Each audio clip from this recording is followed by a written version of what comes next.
It's not new as well. I mean, we had a problem back, you might be too young, I'm flattering you now to remember this, but in the Celtic Tiger years, I mean, we had builders building houses in places like Ballinasloe, advertising them as a gateway to Dublin, you know, on the basis that it was a normal, attractive life that you could sell somebody to wake up in the morning in East County Galway and drive for an hour and a half or 2 hours across the country to go to work in Dublin.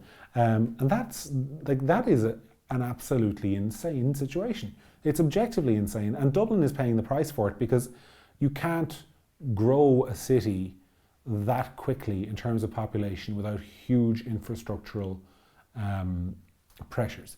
And let's be honest, you know, a lot of that infrastructural pressure in Dublin is coming from immigration, but also from inward migration within the country, because you also have this situation now in rural Ireland where I live. I live in one of the most beautiful parts of the country, I would say that, but I do. I live in North Tipperary, near a place called Keeper Hill. Absolutely magnificent, lovely little villages, pubs, a great little community.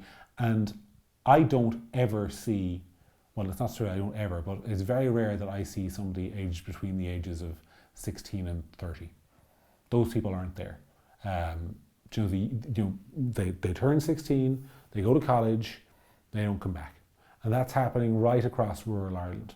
And by and large, the people who have come back maybe in their 40s and 50s to raise kids. But rural Ireland is suffering a huge dearth of young people. You have GAA clubs that can't field a team.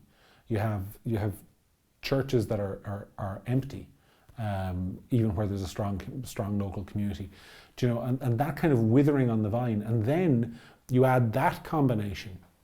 This has kind of gotten into an immigration conversation, which I didn't think it was, but when you have that combination, and then you add the announcement that the government's first investment in your community, the first thing they've done for your community in 25 years is that they're going to put a direct provision centre in and move in, you know, 60 to 80 people who don't speak the language, don't share your values.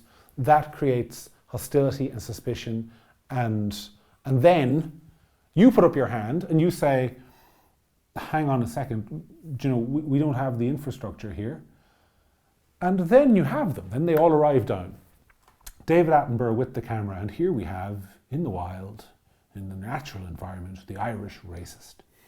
It's a toxic combination. And when that keeps happening, there will be long-term consequences. And I say that, by the way, and I say that directly to people who think, oh God, Gript is a terrible right-wing, racist, anti-immigration website. I say that as somebody who does not want to see that happen.